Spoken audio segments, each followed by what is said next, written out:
Marseille, 1943.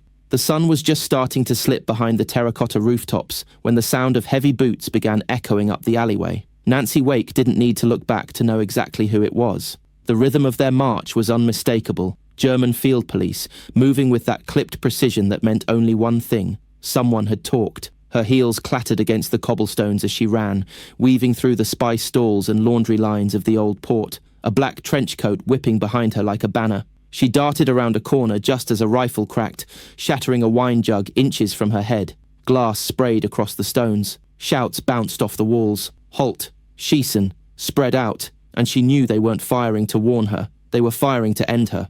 She vaulted a stack of crates and slipped into a butcher shop, slamming the back door behind her as the butcher's eyes went wide.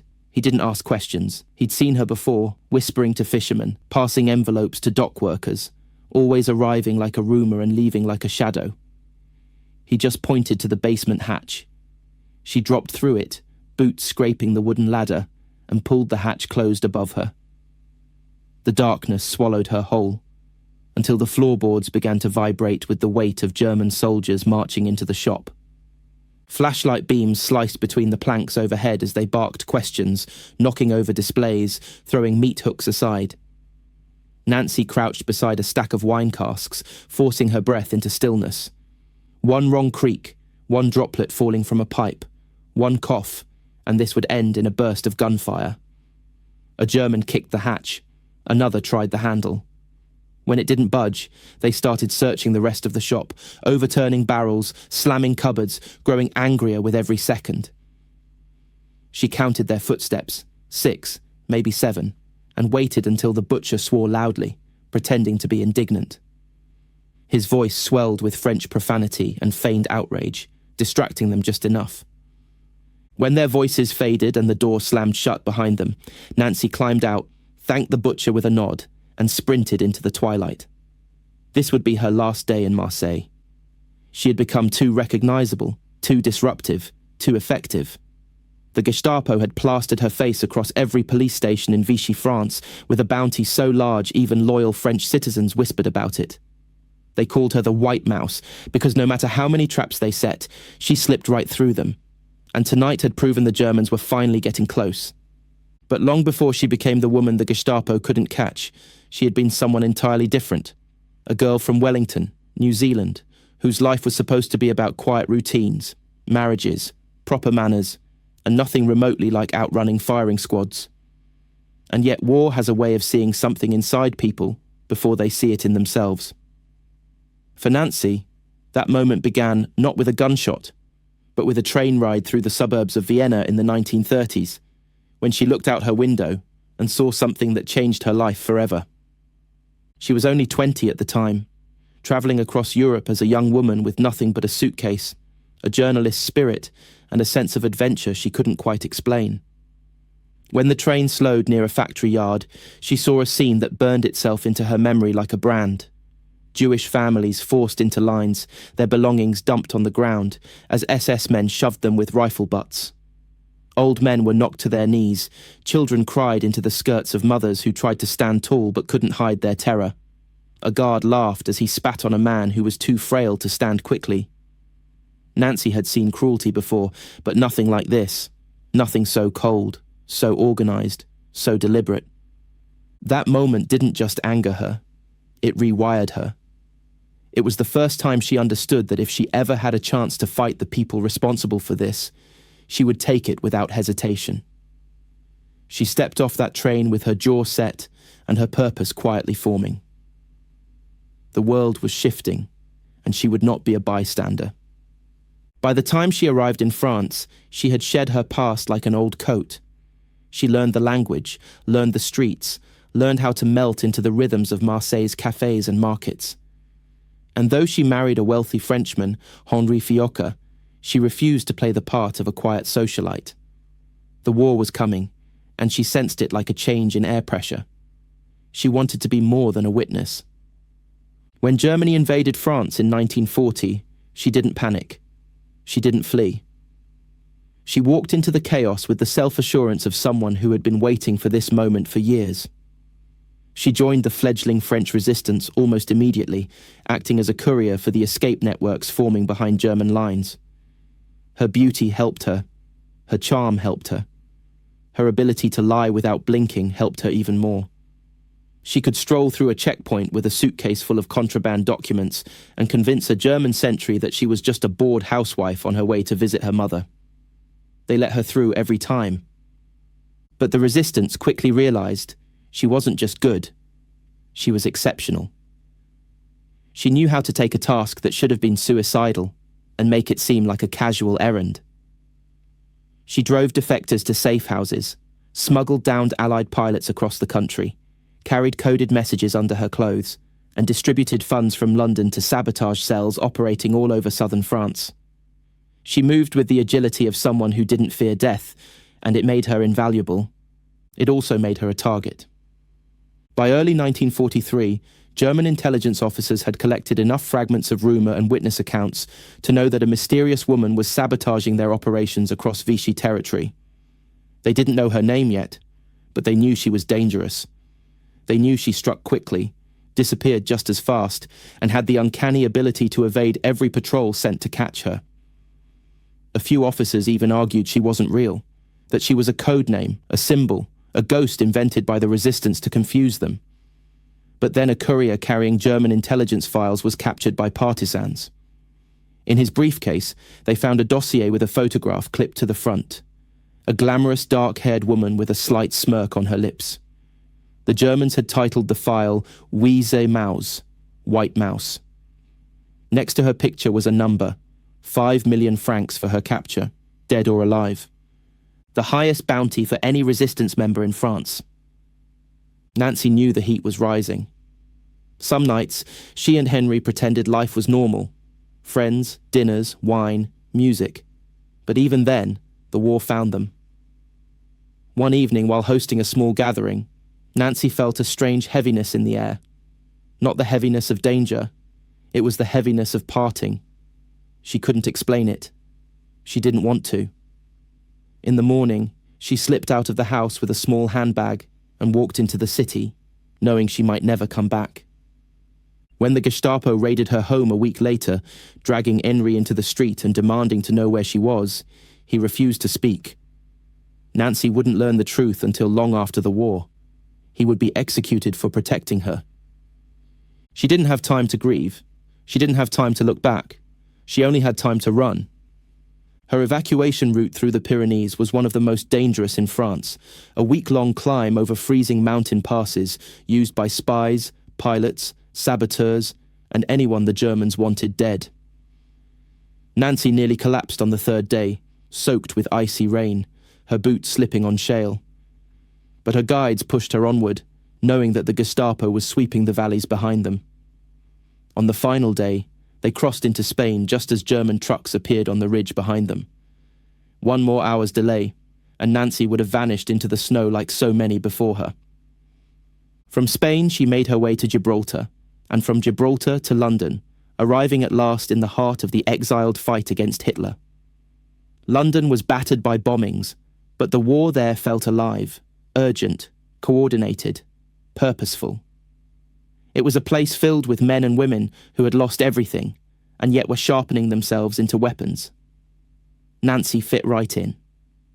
She was approached by the Special Operations Executive, the SOE, Churchill's secret army responsible for sabotage, espionage, guerrilla warfare and chaos behind enemy lines. They had followed her exploits for years. They knew about her courier work. They knew about her escapes. They knew the Gestapo feared her. And they wanted her back in France, not as a courier anymore, but as an operative with the rank of sub-lieutenant, the authority to run networks, and a mandate to do whatever it took to cripple German occupation forces. She agreed without hesitating. The training was designed to break people. It didn't break her.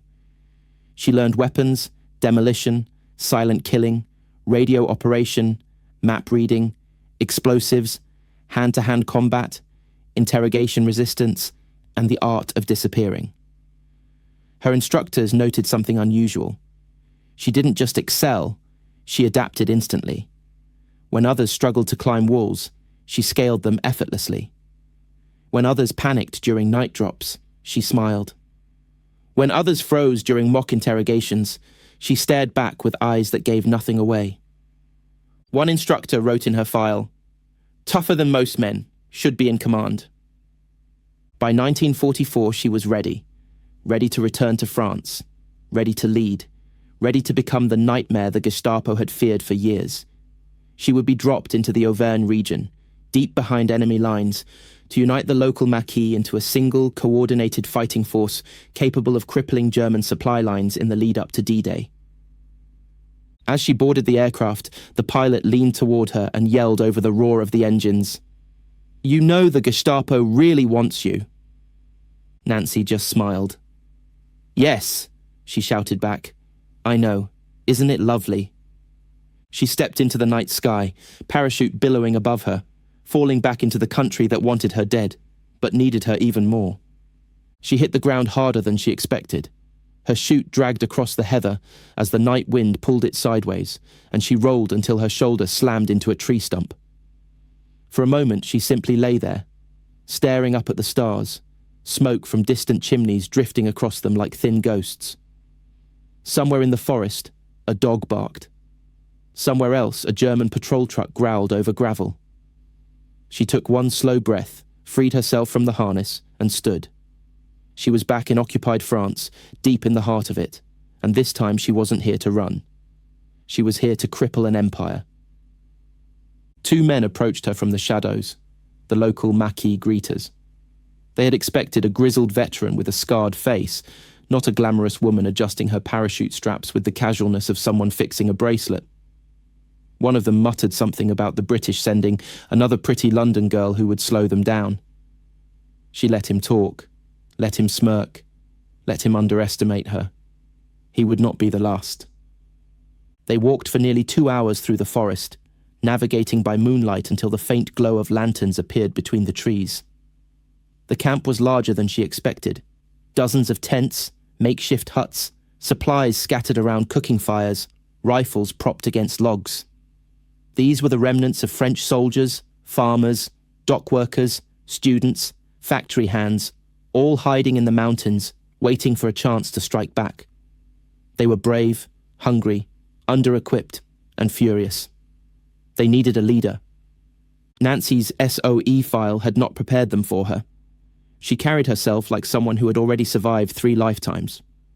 She walked into their camp wearing a flight suit half covered in dirt, hair tangled by wind, and yet there was something unbreakable in her posture.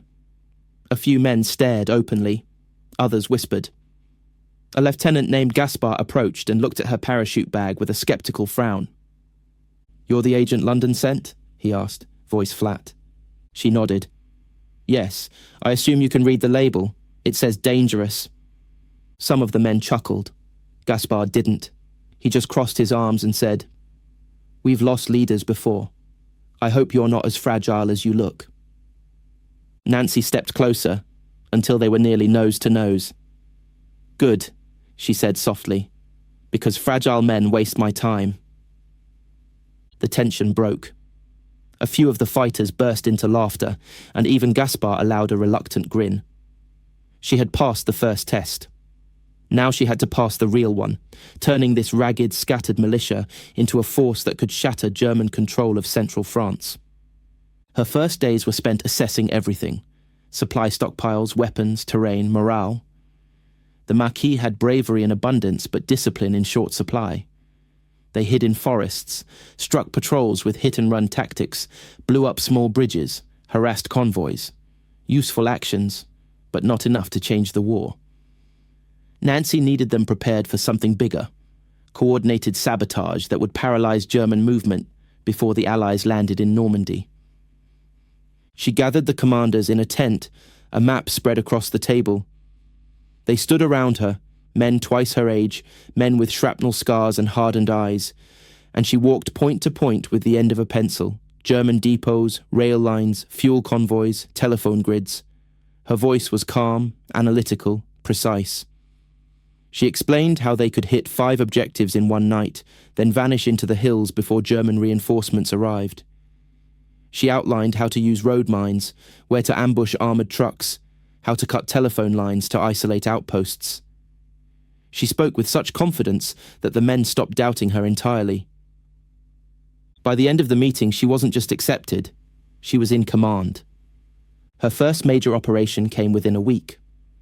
German logistics had become predictable in the region. Fuel trucks from Clermont-Ferrand rolled north every Wednesday afternoon. They travelled in small groups, guarded by lightly armed escorts. Destroying them would starve several mechanized regiments of fuel for a week. But the Maquis had never taken on a convoy that large before. It required coordination, timing, and leadership. It required someone who understood pressure. They set up the ambush in a narrow valley where the road curved sharply between two ridges. Nancy positioned rifle teams along both slopes, hidden among the ferns. She placed machine gunners behind rocks at the valley floor. She kept demolition teams tucked beneath the roots of an overturned tree. And she stood at the centre of it all, a pistol holstered at her hip, watching the bend in the road with a stillness that unnerved even the veterans beside her. The convoy arrived exactly when she predicted. 3 fuel trucks, 2 escort cars. The lead car slowed as it entered the curve, headlights sweeping across the rock walls. When the moment was right, Nancy gave a silent hand signal. The Maquis fighters tossed a road mine beneath the lead vehicle, and it erupted in a column of flame. The valley lit up in orange fire. Germans stumbled out of the second car, shouting, rifles raised.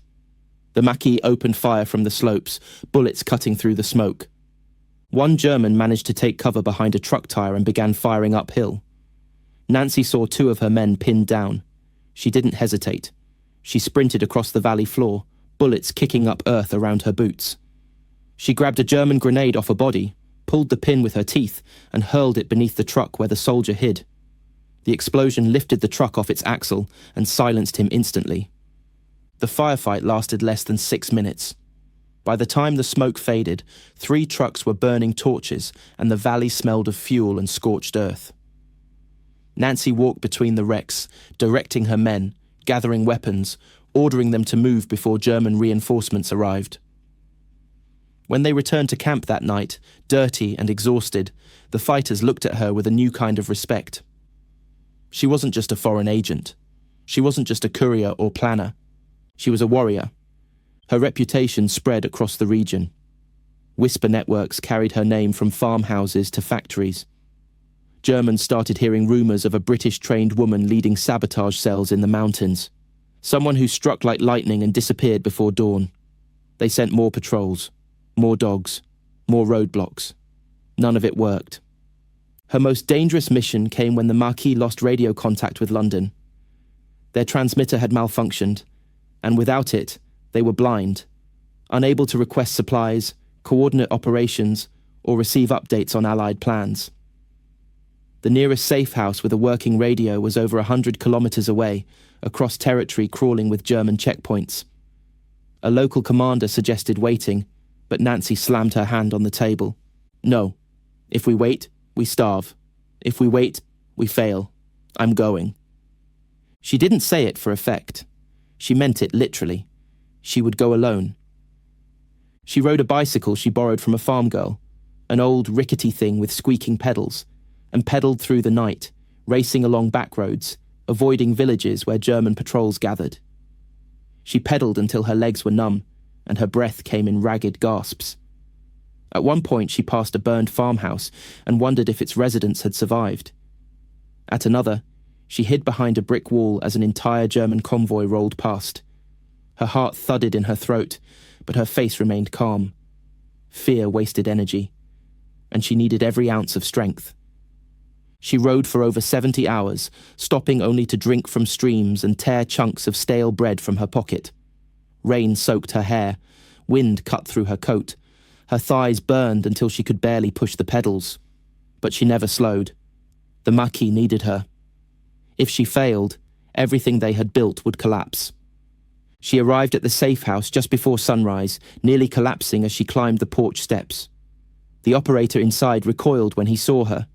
She looked half dead, drenched in sweat, mud streaked down her legs, eyes bloodshot from exhaustion. Without a word, she shoved the broken transmitter crystals into his hands and said, Fix it now. He did. And by that afternoon, London knew the Maquis was still alive. Word of her ride spread almost instantly. Some Maquis fighters whispered that she must have been driven by angels. Others joked she had married her bicycle. But the truth was simpler. She had decided she would not fail. And once she made a decision, nothing, not rain, not exhaustion, not German patrols, could stop her. By the spring of 1944, the network she helped build had grown massive. Hundreds of fighters answered to her. She oversaw parachute drops of weapons from British planes, coordinated demolitions across entire provinces, and supervised attacks that crippled German supply lines in the days leading to D-Day.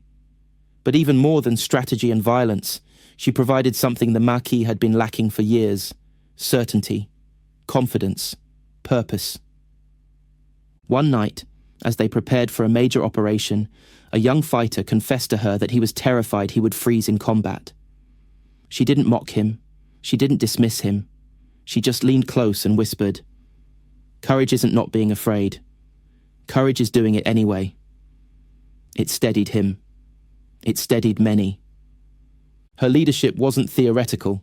She proved herself again and again in the field. During one operation, a German patrol nearly caught her team as they placed explosives under a convoy route. Gunfire broke out, and a German soldier charged her with a bayonet. She sidestepped, grabbed him by the collar, and slammed his head against a rock so hard he dropped instantly. Her men stared. She shook blood off her knuckles and said, "Don't just stand there. Finish setting the charges." On another raid, a sentry spotted her unit sneaking toward a supply depot. He fired a flare that illuminated the entire hillside. The Maquis were silhouetted, exposed. Nancy raised her Sten gun and dropped him before he could fire a second shot. She then sprinted forward, guiding her men through the blinding white light until they reached cover. Later, a fighter remarked that she moved like someone who wanted death to catch her, just so she could insult it. Her most famous hand-to-hand kill came during a nighttime assault on a railway station used to transport German munitions. A sentry seized her as she slipped past a freight car and pinned her against the wall, reaching for his knife. She reacted before thought could form, grabbed him by the throat, twisted his head sharply, and dropped him like a sack of flour. Her men stared in shock. She wiped her hands on her trousers and said, "He was going to make noise. I don't like noise." The legend grew. The White Mouse had returned to France, not just as a courier or spy, but as a fighter who killed with her bare hands when necessary. A woman whose photo once hung in Gestapo offices now commanded an army. And the Germans knew it. Every month that passed, they tightened the noose around the Auvergne. More patrols, more checkpoints, more infiltrators. They burned villages suspected of supporting guerrillas. They executed farmers who fed the Maquis. They sent teams of SS hunters into the forest to root out her network. Yet no matter how many traps they set, Nancy slipped past them again and again. Her radio operators once intercepted a German transmission that said, with unmistakable exasperation, "This woman is everywhere but nowhere." She does not exist, yet she destroys everything. And yet, for all her success, she wasn't invincible. The Germans struck back harder after D-Day. Entire regiments were dispatched to crush the Maquis in the mountains. Tanks rolled into villages. Troops searched forests in massive sweeps. They captured dozens of resistance fighters and tortured them for information. Some died without speaking. Some broke. Some whispered fragments of truth that German officers pieced together like broken glass. The White Mouse was real. She was close. She was leading the largest guerrilla force in central France. She saw the noose closing. She felt the tension tightening every day. But she didn't slow. She didn't hide. She didn't flinch. She launched more raids, blew more bridges, ambushed more convoys. She believed the only way to survive was to stay moving, strike before the Germans could aim. One evening, as a storm rolled over the mountains, she received news that German units were assembling for a major sweep.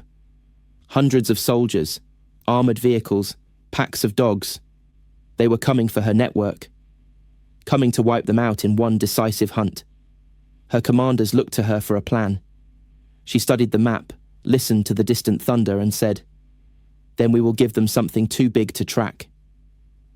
She ordered simultaneous strikes across the entire region, mines on highways, ambushes on patrols, sabotage of telephone lines, explosions on railway tracks. Dozens of operations, all occurring within hours of each other. German command panicked. Reports poured in from every direction. Their forces split, scattered, chased phantoms all night while Nancy's fighters slipped deeper into the mountains. It worked. Her entire army survived. That night, soaked from the storm, exhausted from days without sleep, she sat beside a campfire with a handful of her men. They were eating cold rations when one of them asked her how long she thought the war would last. She looked toward the horizon where flashes from distant artillery flickered against the clouds. "Not long now," she said quietly. "But we keep fighting until the last German leaves France." She meant every word. By July 1944, the mountains of Auvergne no longer felt like a hiding place. They felt like a launching pad.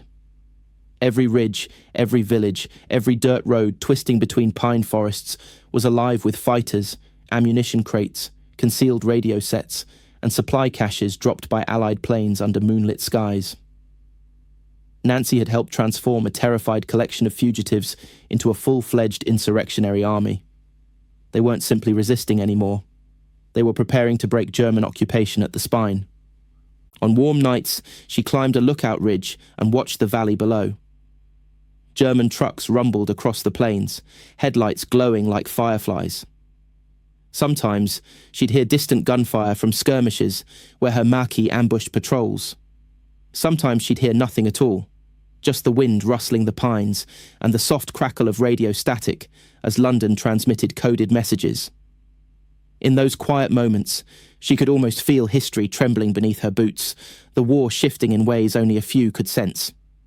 But even with the Allies advancing through Normandy, the fight in central France remained brutal.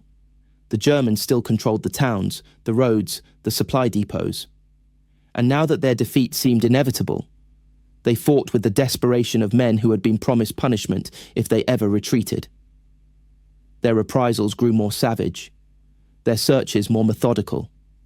Every captured partisan meant another body hanging in a village square. Nancy understood something her men didn't always want to admit. Victory would not be a slow grind. It would come suddenly, if they hit Germany where it hurt the most. A perfect opportunity appeared in the form of a German convoy tasked with reinforcing troops retreating from Normandy. Intelligence reports revealed that a large column carrying weapons and ammunition would pass through a narrow mountain road north of Saint-Sauveur. If the Marquis could destroy it, they would sever a vital artery and cripple several German battalions desperate for supplies. The problem was simple. The convoy was massive, dozens of vehicles, a half-track escort, machine gun nests mounted on trucks. And German commanders, aware of guerrilla threats, had increased their patrols around the valley. A lesser commander might have dismissed the idea as suicidal. Nancy didn't. She gathered her top fighters beneath a canvas tent dimmed by a single lantern. Smoke curled around the map they had spread on the table. She tapped the pencil on a choke point where the road curled between two steep shale cliffs. "We hit them here," she said. "Not on the approach, not on the exit. Here, one entrance, one exit, one shot at cutting everything that follows." The men nodded slowly. The plan was possible. Difficult, but possible. They spent 2 days preparing. Scout teams observed the Germans, studying the timing of the convoy and counting armoured escorts. Demolition teams assembled explosive charges powerful enough to crack the cliffside. Marksmen positioned themselves along the ridges where they could fire down with clean lines of sight. And Nancy, as always, walked through the plan with each unit, memorizing every angle and contingency. The morning of the ambush smelled like rain and iron. Clouds hung low over the valley as the Marquis fighters took their positions along the cliffs. Their clothes were camouflaged with dust and pine needles.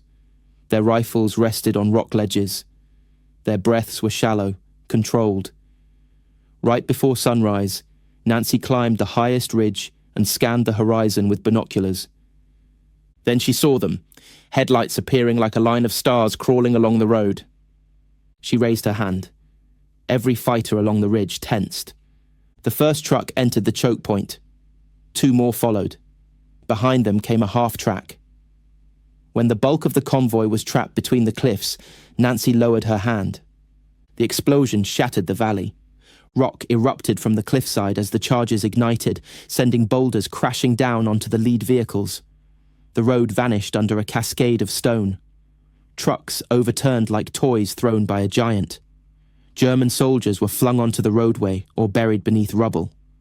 Then the second charge went off, collapsing another ridge behind the convoy and sealing off the exit. The Germans were trapped, blind, concussed, and surrounded. "Feuer!" Nancy shouted. The ridges erupted. Rifles, machine guns, grenades rained down from every angle. German officers scrambled to form defensive positions, but the chaos was too great. The Maquis poured fire into the trapped column, while the Germans fired up at the cliffs blindly, bullets ricocheting off stone, sparks flashing like fireflies. Smoke turned the valley floor into a choking grey veil. Nancy moved from position to position, shouting orders, coaxing fighters into better angles. At one point, she noticed a cluster of Germans sheltering behind a supply truck and preparing to mount a counterattack. She didn't wait. She slid down a slope, sprinted along a narrow ledge, and lobbed a grenade so perfectly it detonated under the truck's axle. The blast flipped the vehicle and scattered the soldiers beneath it like leaves. By the time the smoke thinned, the convoy was annihilated. Ammunition crates burned in the wreckage. Bodies were strewn across the crumbled road. The Maquis fighters, exhausted and trembling with adrenaline, looked at Nancy as if they had never truly seen her until that moment. It was their most devastating victory yet. That night, around a fire in a remote forest hideout, a young fighter asked her how she'd learned to command under such pressure. Nancy just shrugged. "The Germans taught me," she replied, "by chasing me." Yet victory came with a cost. The Germans reacted with fury. They launched sweeping raids across the region, burning barns, torching villages, and hanging anyone suspected of aiding the resistance. The Maquis, scattered across the forests, absorbed the hit, but the brutality weighed on them. It also weighed on Nancy. One evening, she walked alone along a ridge, staring at the distant glow of a burning village. Her jaw tightened. They had hurt the Germans, but the Germans had hurt the innocent in return. She felt the ancient ache of war, the one where victory and guilt intertwine. But she also knew that if they didn't keep pushing, the suffering would never end. And so she planned more. The next major sabotage was aimed at a bridge used by German armoured units retreating from Normandy. The Maquis had tried small-scale explosives in the past with limited success. The structure was reinforced, heavily guarded, and patrolled constantly. Conventional demolitions would never bring it down. Nancy devised a different approach. She would use fuel, a massive fuel cache the Germans stockpiled under the bridge. If they could ignite it, the entire structure would collapse and plunge the enemy's retreating armour into chaos. The attack required stealth, timing, and near-foolish bravery. On a moonless night, she led a small team along the riverbank. The water was frigid, numbing their legs as they waded under the bridge. Above them, German sentries paced back and forth, boots thudding against the wooden planks. Any sound, any ripple out of place would alert them. Nancy reached the fuel drums. She placed her hand on the metal, cold, slick with humidity, filled with enough gasoline to turn the bridge into a firestorm. She signaled to her men, and they carefully wrapped the charges around the drums. Then everything changed. A German sentry above dropped a cigarette. It rolled off the edge of the bridge and fell toward the river, glowing orange like a falling star. It hit the water 2 feet from Nancy. A German soldier leaned over the railing, peering into the darkness. She froze, chest barely rising, water lapping at her arms. Her fighters stayed still as stones. The cigarette ember drifted on the water, glowing faintly. Nancy knew the soldier only needed a second longer to see their silhouettes. She picked up a pebble under the water, flicked it to her right, and let it plunk loudly near the far bank. The soldier turned immediately. "What was that?" he barked. 2 more guards leaned over, distracted by the sound. One raised a flashlight and scanned the opposite side of the river, just as Nancy and her men melted back into the dark shadows beneath the bridge. When the flashlight beam drifted away, Nancy signaled, "Now." The charges detonated. The explosion roared beneath the bridge, a blazing orange firestorm erupting upward like a volcanic blast. The fuel drums ignited in a chain reaction that sent a plume of fire towering into the night sky. The bridge shuddered, its supports buckling and collapsing into the river. German sentries stumbled and fell. Flames consumed the wooden beams. By dawn, nothing remained but a charred skeleton jutting out of the water. The attack crippled German retreat routes across the region.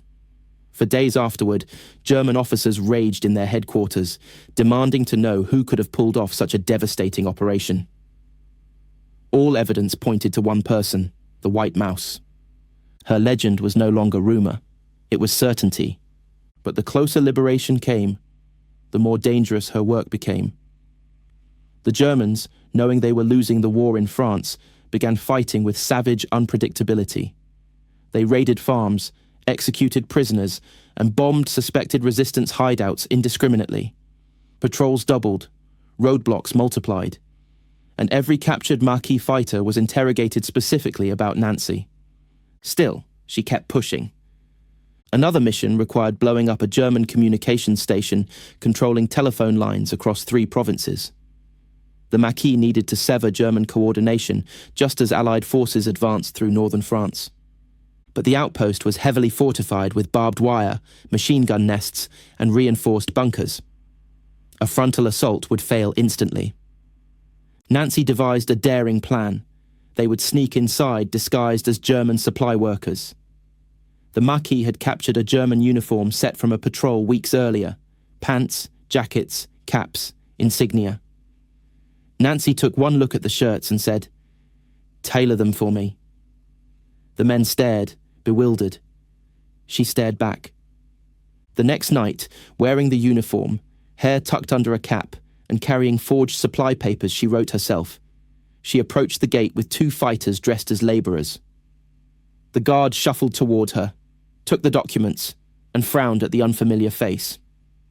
She smiled politely and said in perfect German, "I apologise, but Berlin insists I inspect your records in person. I'd like to finish quickly. I don't enjoy these mountain roads at night." Her accent wasn't perfect, but her confidence was. The guard hesitated. She stared at him with the steady impatience of a bureaucrat who hated being delayed. He finally waved them through. Inside the station, she moved briskly, memorizing the layout, noting guard positions, calculating how long it would take to place demolition charges. She reached the records room, opened the door, and quietly slid 2 explosives under the filing cabinets. When she stepped into the hallway, a German technician spotted her and began asking questions she couldn't answer. She didn't wait. She pistol-whipped him with the heel of her hand, knocking him unconscious, then motioned to her men. "Now," she whispered. They placed the remaining charges and slipped out of the compound just as a truck arrived with real supply workers. The guard at the gate barely had time to wave before the station erupted behind them. 3 blasts in rapid succession. Flames shot out of the windows. The communication lines snapped like violin strings. The entire valley echoed with the explosion. The attack severed German coordination for days. The Maquis were ecstatic. They roasted stolen sausages over a fire that night and cheered Nancy until their throats were hoarse. One fighter proclaimed, if she had been born a man, she'd be a general. Nancy raised her wine cup and replied, "If you had been born smarter, you'd know I don't need to be a man for anything." But even legends bleed. During a raid on a German munitions depot, the Maquis executed a near-perfect assault, until a sniper shot one of Nancy's men through the throat. She ran into the kill zone, dragging him behind a truck as bullets cracked around her. Her men shouted for her to leave him, but she refused. She tore off her scarf and pressed it against the wound, whispering to him until he lost consciousness. He died before dawn. That night, Nancy sat alone outside the camp, staring at the moon. The guilt pressed on her like a stone, but she didn't break. She couldn't. not when the end of the occupation was so close. In August 1944, Paris erupted in open revolt. The French forces of the interior mobilized nationwide. German forces began retreating in disarray. And Nancy, sensing the endgame, prepared her fighters for their final operation in the Auvergne, a massive assault on a German supply hub at Montluçon. It would be the largest Maquis attack of the war in that region. She led the charge herself. At dawn, the Maquis surged across the fields, firing from behind hedgerows, stone walls, and abandoned carts. German machine gunners on rooftops unleashed torrents of fire. Mortars thumped from the hills. Buildings shattered under explosions. The battle raged for hours, smoke curling above the town like a funeral veil. Nancy dashed between positions, shouting orders, dragging wounded fighters to cover, firing her Sten gun with terrifying precision. At one point, she rounded a corner and found herself face to face with a German soldier aiming his rifle. She shot him point blank before he could squeeze the trigger. Her men swore she didn't even blink. By afternoon, the German garrison collapsed. The supply hub fell. Montluçon was free. And as the tricolour flag rose over the town square, villagers poured out in tears, cheering the Maquis. Women kissed the guerrillas. Children clung to their legs. Elderly men cried into their hands. And when Nancy walked through the crowd, dozens shouted her name. She smiled, but only for a moment. The war wasn't over yet, and neither was she. When Montluçon fell, the shock rippled through German headquarters like a wave striking a brittle dam. The Auvergne, once seen as a manageable nuisance, an unruly pocket of farmers playing at rebellion, had exploded into a full-blown insurgent stronghold that threatened the entire German retreat through central France. Reports from Montluçon described coordinated assaults, disciplined platoons of Maquis fighters, and, most alarming, a woman directing operations with the poise and aggression of a veteran commander. They did not yet know her name. They only knew her signature, precision, audacity, and an ability to strike where they least expected. Nancy stood in the town square of Montluçon the morning after liberation. Smoke drifted from buildings hit during the battle.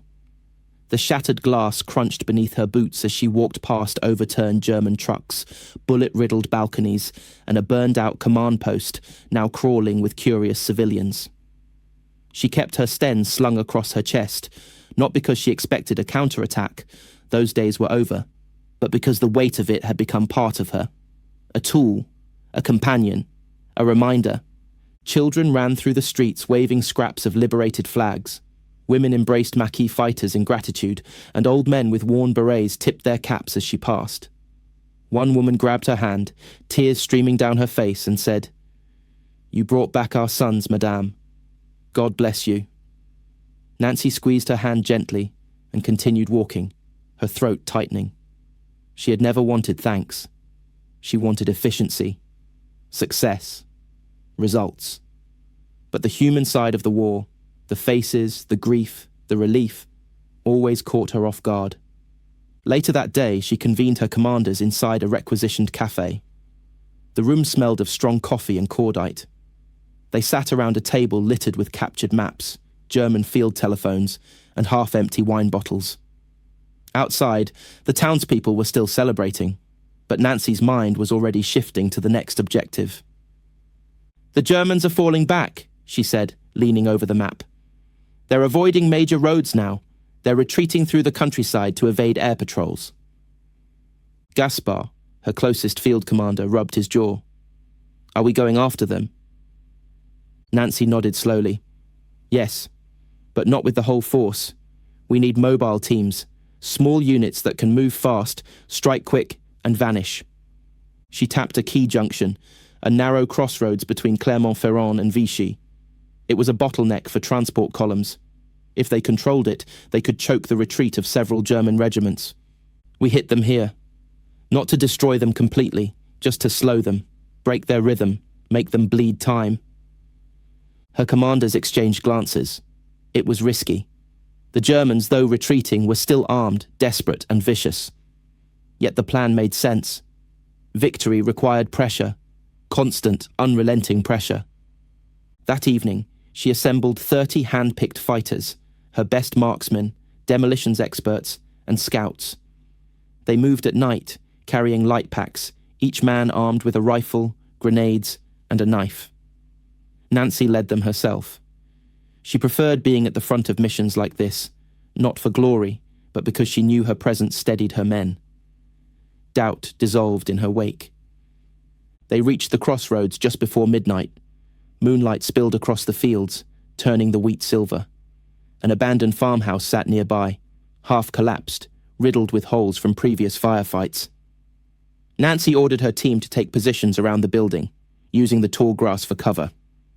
As they waited, she crouched behind a low stone wall, checking her sten for the 10th time. She felt the familiar tightening in her stomach, the pre-battle stillness where every sound was magnified. Wind rustled through the wheat. A distant owl hooted. Her breath formed small clouds in the cool air. Then she heard it, the low, throaty growl of engines. A convoy approached from the north. German retreat column, 2 trucks, a car, and a half-track. They rolled cautiously, headlights dimmed, the soldiers inside exhausted and jumpy. Nancy let them get close, closer, until the leading vehicle was nearly at the killing zone. "Now," she whispered. Her fighters rose from the wheat like ghosts. Rifles cracked, grenades arced through the air. The first truck erupted in flames, blocking the road. Germans spilled out of the vehicles, shouting, scrambling for cover. The Maquis opened fire from every angle, their bullets cutting through the darkness. Nancy sprinted to a new position, firing bursts from her sten. A German soldier lunged from behind a ruined wall, bayonet raised. She stepped aside, grabbed his sleeve, and slammed her forearm across his face. He dropped. She didn't look down. She kept moving. The firefight lasted 10 minutes. When it was over, the Germans retreated, leaving bodies, weapons, and a disabled half-track behind. The Maquis melted back into the fields before reinforcements could arrive. Back at their camp, the fighters celebrated softly, exhausted but exhilarated. Nancy allowed herself a rare moment of satisfaction. One strike wouldn't win the war, but dozens might. And that was exactly what they were doing, death by 1,000 cuts. In the days that followed, her teams ambushed more convoys, blew up more roads, derailed trains, and seized German fuel stores.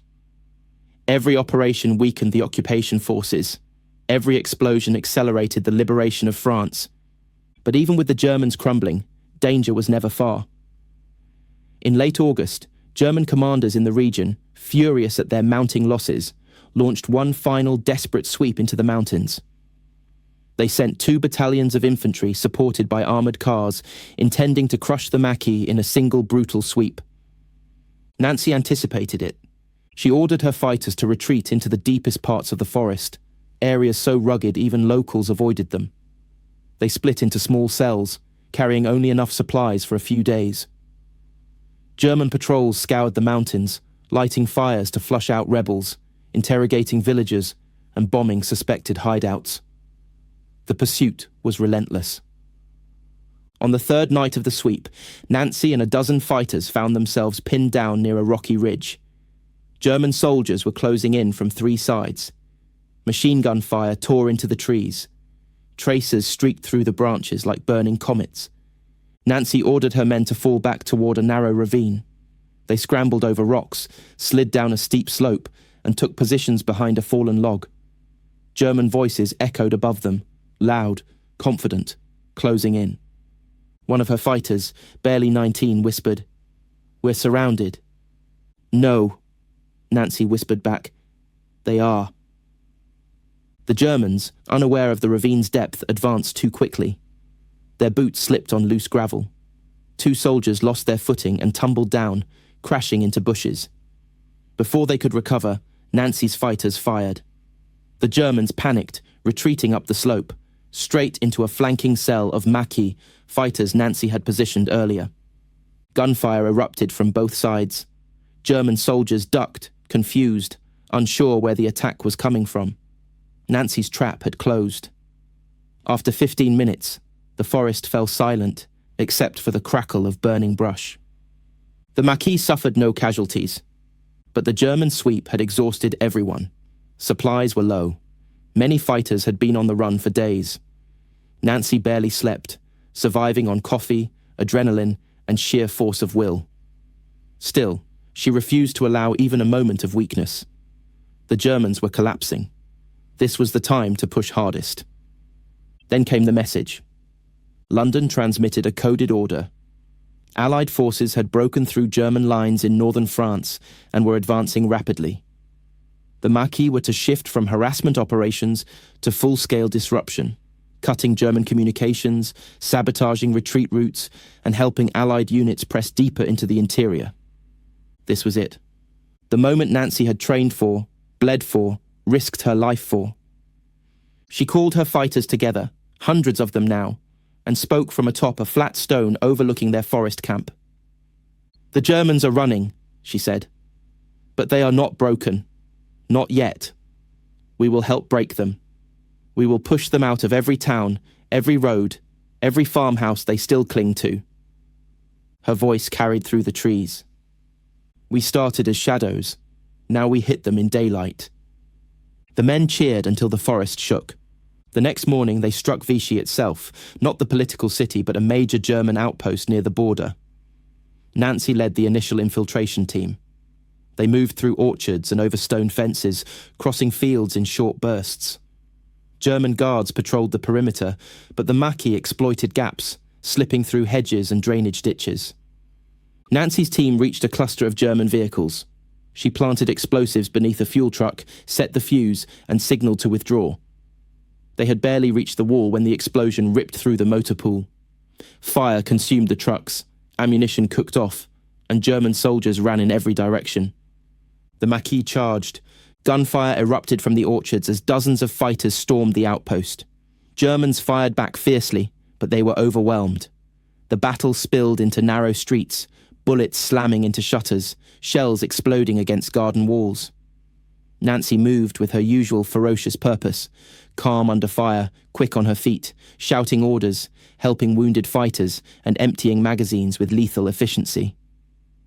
By sundown, the outpost fell, and with it, German morale in the region snapped. German units began abandoning positions rapidly, fleeing south or east to avoid encirclement. Some surrendered outright when they heard the Maquis approaching. Others tried to negotiate. Many simply dropped their weapons and vanished into the countryside. France was cracking open. Liberation was no longer a dream. It was happening before their eyes. But with victory came something Nancy had rarely allowed herself to consider. The war was ending. And when wars end, people must decide who they will become next.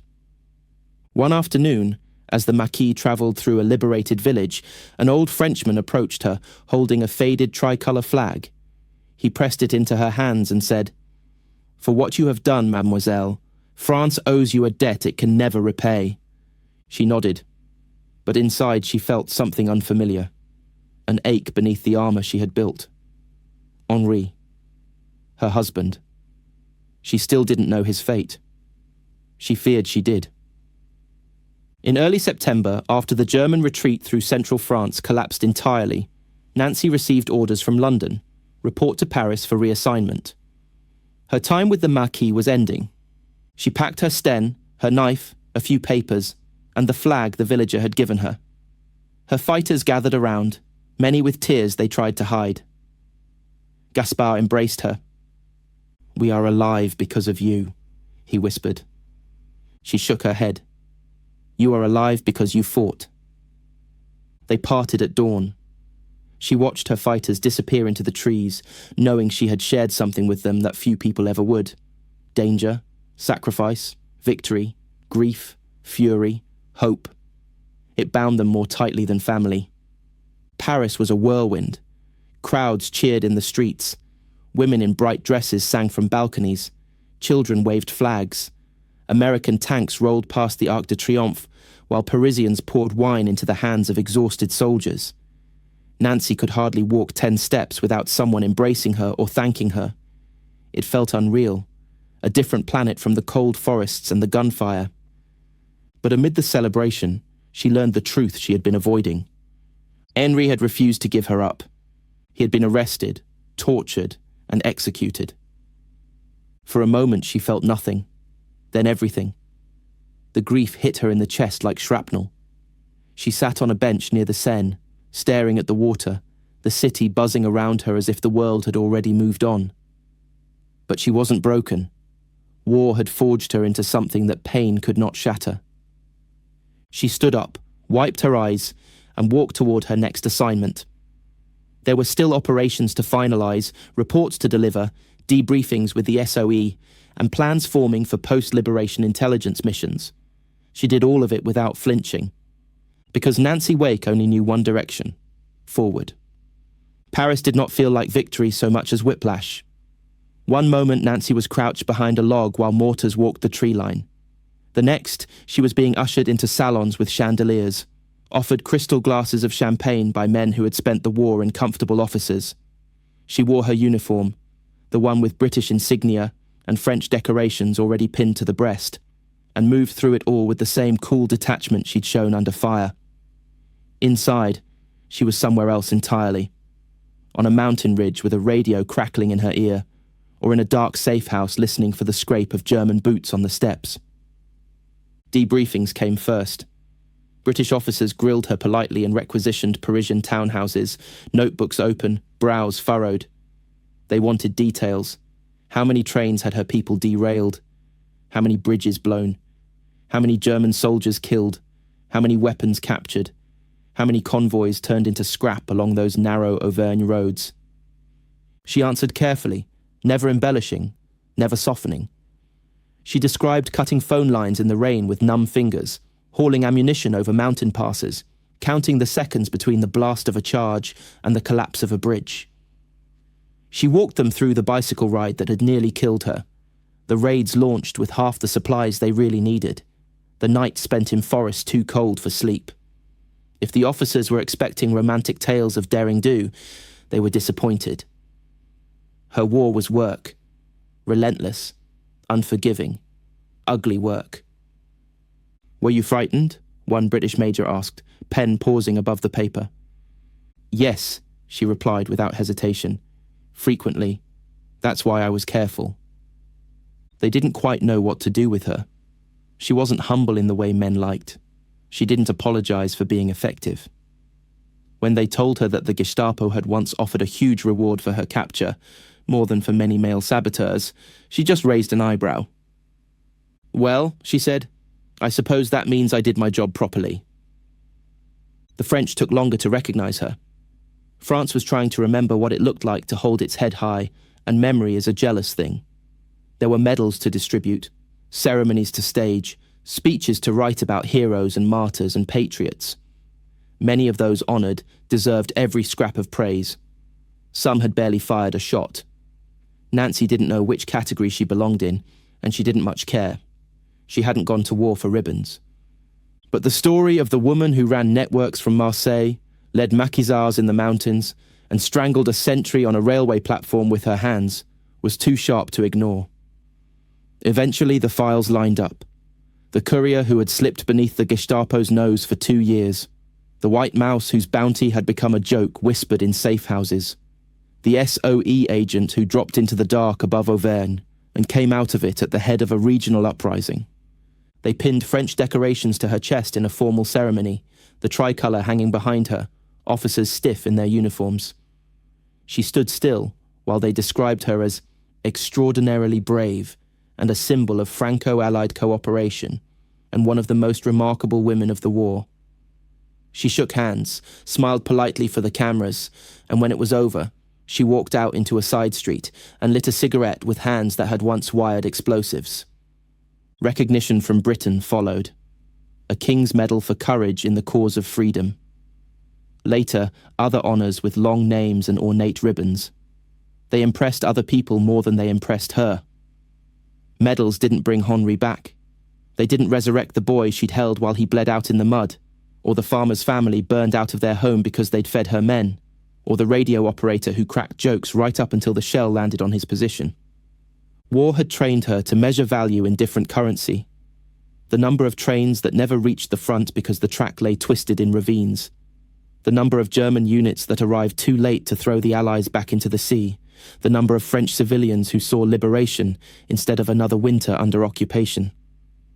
If the Gestapo had caught her, she wouldn't have been standing in ceremony halls. She thought about that sometimes when people called her lucky. Courage mattered. Skill mattered.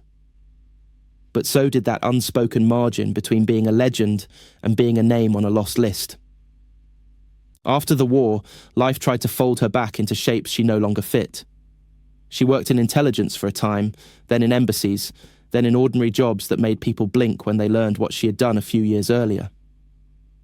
How do you go from ordering ambushes on German convoys to deciding where a stack of office files should be stored? How do you sit at a desk and type memos when you've spent nights listening for the hum of approaching aircraft bringing weapons and hope? She married again eventually because she was still made of warmth as well as steel. She moved from one country to another, worked in peacetime governments that bickered over budgets, watched decades turn, and new wars arrive in different places with different flags. Sometimes people looked at her white hair and saw only a grandmotherly figure. They didn't see the woman who had once walked into a German outpost wearing a stolen uniform and left it as a crater and a column of smoke. Journalists came knocking as the years went by. They wanted the dramatic stories, the bicycle ride, the bounty on her head, the hand-to-hand kills, the parachute drop into France. She gave them some of what they wanted. She had always understood performance, but she never let them turn it into a fairy tale. It wasn't glamorous, she would say. It was necessary. They asked if she hated the Germans. She always shook her head. I hated the Nazis, she replied. That's different. The men she had fought beside did not forget her. Former maquisards would write letters, send photographs, meet her at reunions in village halls where wooden beams creaked under the weight of aging bodies and heavy memory. They would tell their children and grandchildren how Madame André, her code name, had shouted orders in the middle of an ambush, or how she had laughed after kicking a jammed Sten back into life, or how she seemed to enjoy infuriating German officers almost as much as defeating them. In one such reunion years after the war, a man who had been barely more than a boy in 1944 approached her with tears in his eyes. I wouldn't be alive if not for you, he said. You told me to move just before the shell landed. She frowned in concentration, trying to summon the face he had worn back then, instead of the one in front of her now. At last, she shook her head lightly. I told a lot of men to move, she replied, but I'm glad you listened. There were books written about her. Some got things wrong, flattening her into a caricature. The glamorous spy, the seductive courier, the femme fatale who toyed with German officers before slipping away. She disliked that most of all. Her greatest weapon had never been her looks. It had been her refusal to be intimidated. She laughed at rank, at threats, at the idea that fear should dictate her movements. The Germans could put her face on posters and pin it to office walls. They could assign numbers to her and circulate orders calling for her death. But they couldn't make her behave like prey. When old Gestapo files were opened decades later, historians found her in the paperwork, her photograph clipped to intelligence reports, her code names underlined, her movement patterns speculated upon with frustrated scrawl. Highly dangerous, one note read. Responsible for numerous acts of sabotage. Another admitted, every attempt to capture this woman has failed. She appears to slip through our fingers at the last moment. The woman described in those documents was young, fast, tireless. By the time those files were declassified, Nancy's steps had slowed. Age, indifferent to bravery, had finally caught up. But even in her later years, when she sat in a chair rather than on a saddle or the skid of a transport plane, there was still a sharpness in her eyes that had nothing to do with the present, and everything to do with the years when she had stalked the back roads of occupied France. People sometimes asked her if she would have done it again, knowing what it would cost. Henri's life, pieces of her own she'd never get back, years she could have spent in comfortable obscurity instead of in forests with frost on her eyelashes. Of course, she would say. Someone had to. She understood something that many never fully grasp about resistance. It isn't driven by heroism in the abstract, it's driven by a refusal. a refusal to accept that cruelty gets to move unopposed, that bullies with uniforms and paperwork can decide who is human and who is not, that entire nations must live on their knees because one man in Berlin says so. She had tasted that refusal on a train in the 1930s, watching Jewish families shoved and beaten while the world averted its gaze.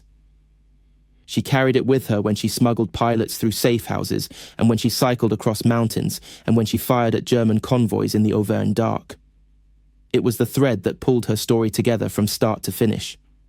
The Germans had once called her the most dangerous woman in France. They had put a price on her head large enough to make betrayal tempting to anyone who saw her face. They had given her a nickname, White Mouse, and tried to trap her in 100 different ways. In the end, it wasn't their traps that decided the story. It was her choice. She chose to stay in France when leaving would have been safer. She chose to carry messages instead of pretending nothing was wrong. She chose to go back into the country that wanted her dead, to live among fighters who might not see another winter, to stand up in the middle of gunfire and shout for men twice her size to follow her. She chose again and again to run toward the danger instead of away from it. When people tell the story of the Second World War, they often speak in broad strokes: armies, fronts, campaigns, tonnages of bombs, casualty figures that numb the tongue.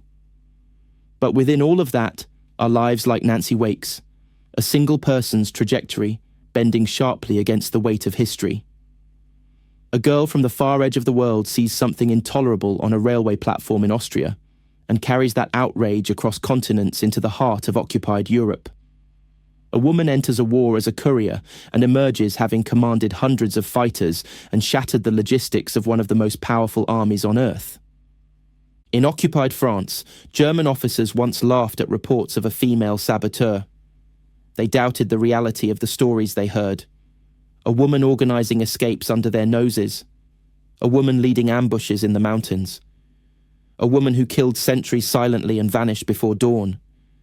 It sounded like a myth whispered by frightened civilians. Then the trains stopped arriving.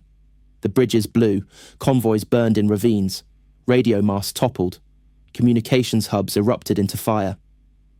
And on Gestapo notice boards across Vichy and Marseille and Clermont-Ferrand, the same face stared back at them from pinned photographs. They stopped laughing. By the time the war ended, the woman behind that image had helped turn entire regions of France into traps for the occupiers. She had guided pilots to safety, directed explosives that sent war machines tumbling into rivers, and taught farmers and students how to fight like soldiers. She had strangled one German with her hands to keep him from raising an alarm, and stared down countless others over the sights of her gun. She lived long enough to see her story turned into articles and books and television interviews, to watch herself become a character in history instead of a clandestine presence in the hills. But on the nights when memory came back in full colour, it wasn't the awards or the headlines she saw.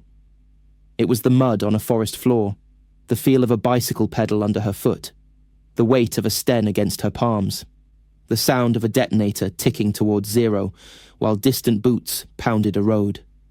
Nancy Wake died an old woman, far from the mountains of central France. She slipped out of the world quietly, without the explosions and gunfire that had once defined her days. Yet the echo of what she'd done remained, written not just in books, but in the simple fact that entire towns whose names most people never learn were freed a little sooner because one woman refused to become small in the face of terror. To the men who hunted her, she was a file in a cabinet, a reward poster, a phantom they could never corner. To the people who fought beside her, she was something else entirely. Proof that fear doesn't have the final word. That a single person, driven by a clear refusal to bend, can turn an empire's weight back upon itself. They had called her the White Mouse. History remembers her as something much larger. A woman who taught the occupied world what it looks like when one human being decides that tyranny will have to go through her first.